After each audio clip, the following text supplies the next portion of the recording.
guys, Stephanie here, and I'm back with more movie chatter. And it's Wednesday, so that means it's time for a weekend watch. This is the new weekly segment that I'm doing where I give you guys my picks for Blu-rays or rentals you can watch at home, as well as a few options for those of you who are feeling adventurous, especially this weekend with Infinity War, and want to head out and see a movie in the theaters. So hopefully we're going to be able to get through this without a huge onslaught of barking from upstairs, because I have two really angry puppies who are anxiously awaiting me to get up there and take them for their walk. So I'm going to get going with this week's picks, and my first one is Roman J. Israel Esquire, starring Denzel Washington. This was a kind of a quiet film. I didn't hear a lot about it. There wasn't a lot of hype or buzz. It was just it was out there. And then I heard that Denzel Washington was actually nominated for an Academy Award for his performance in this film. So naturally, I had to check it out. And it's a really good movie. He plays an idealistic defense attorney who is very happy to just stay in his office, research his cases, and he hands the files off to his partner, who trots off and litigates in court. And unfortunately for him, early in the movie, his partner has a heart attack, and our character Roman, played by Denzel, is now put in a position of having to go to the one place he doesn't want to go, and that's out in the world in the courtroom. He has to deal with people, he has to deal with crowds, the circus that's the courtroom, attorneys, clients, you name it. He's totally out of his element. And the thing about him is that he is a brilliant, brilliant person when it comes to the law. They refer to him several times in the movie as a savant.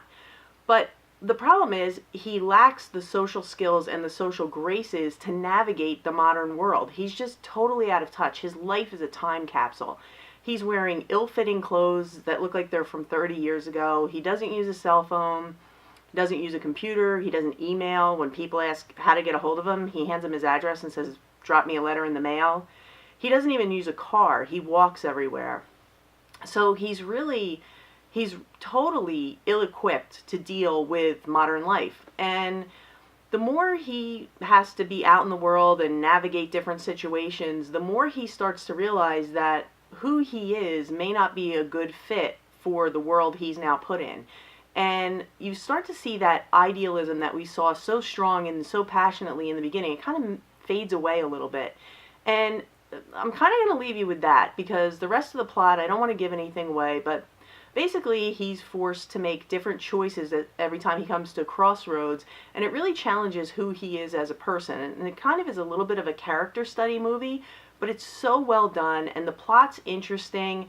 There were a few things that were a little predictable, but then there were other things that weren't, and I was pleasantly surprised with those.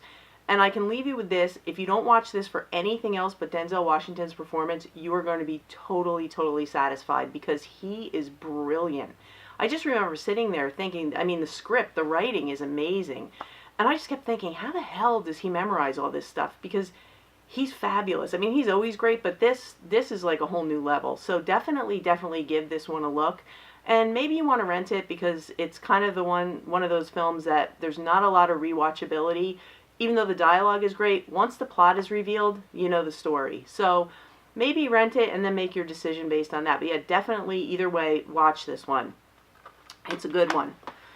The next one, Battle of the Sexes, with Emma Stone and Steve Carell. And this one focuses on the infamous 1973 tennis match between Bobby Riggs and Billie Jean King. And who doesn't remember that, right? We're all young spring chickens. And 1973 was what, yesterday? Anyway, I remember this like it was yesterday. And I can tell you that I actually saw this movie in the theaters, and it was another quiet one. It wasn't a lot of publicity or buzz. But it was great. They nailed it. It's like you feel like you traveled back in time, and they capture everything so well, from the tennis match to Steve Carell's. He just becomes Bobby Riggs, as Emma Stone also becomes Billie Jean King. You would swear you were watching the real thing. It's really, really good. And they also touch on the personal lives, which was really interesting too. They go in to show how Bobby Riggs was really a compulsive gambler, highly competitive, and a chauvinist, and how it affected his, home life, personal life, his marriage. And that was interesting, because I didn't know a lot about that, as far as him. And it also goes into Billie Jean King's personal life. It shows the situation with her marriage. It was almost felt like it was an arrangement, like a business arrangement, that her husband kind of didn't care what she was doing as long as she was playing good tennis. And He was a very supportive, good man, but I don't know what the arrangement was there, but it was definitely different. And she starts to kind of discover things about herself, and she gets involved with a woman that she meets, and we now know that that eventually becomes a scandal for her down the road. But this shows the beginning of that relationship.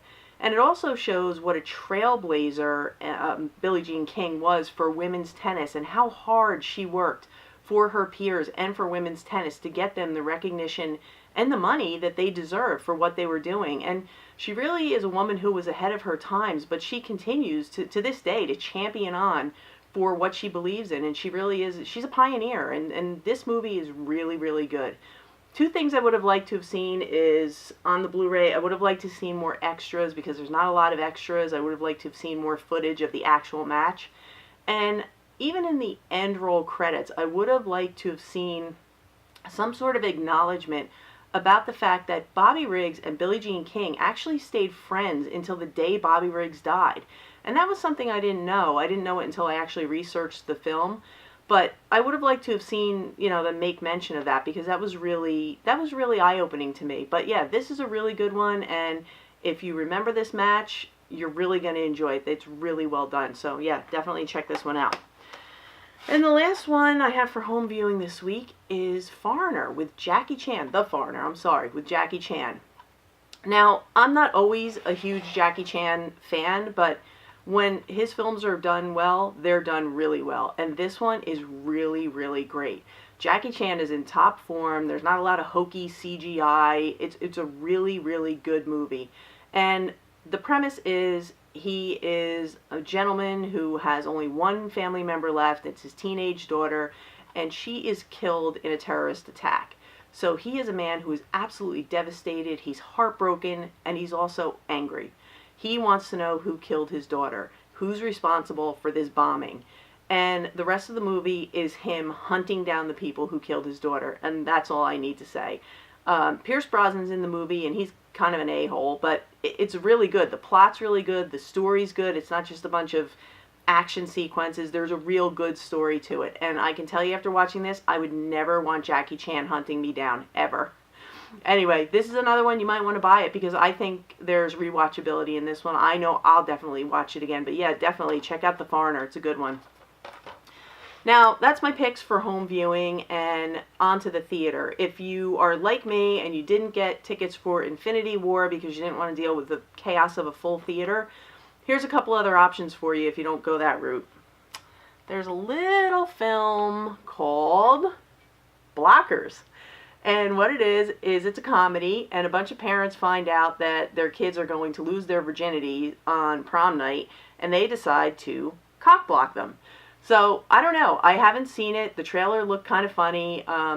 It gets, I think it's at 89% on Rotten Tomatoes, and it's kind of hanging there. So, you know, if you want to see a comedy, that would definitely be a safe bet. If you don't want to see a comedy, there is a thriller out called Beirut, and that stars John Hamm. Now, I watched the trailer for that, and it looks really good. As a matter of fact, I might go out and check it out myself. And what I can say is it's like a spy thriller, so I think it's at 78% on Rotten Tomatoes, if I'm not mistaken. Don't quote me on that one, but it got a decent score. It looks decent. So those would be my picks if you don't go for Infinity War, and that's all my picks for the week. So I want to thank you guys so much for watching, as always, and if you enjoyed this video and if you find my selections helpful, please consider giving it a thumbs up, subscribing, hitting that notification button so you know when I upload again, and I will see you guys again real soon, I promise, and that's a wrap.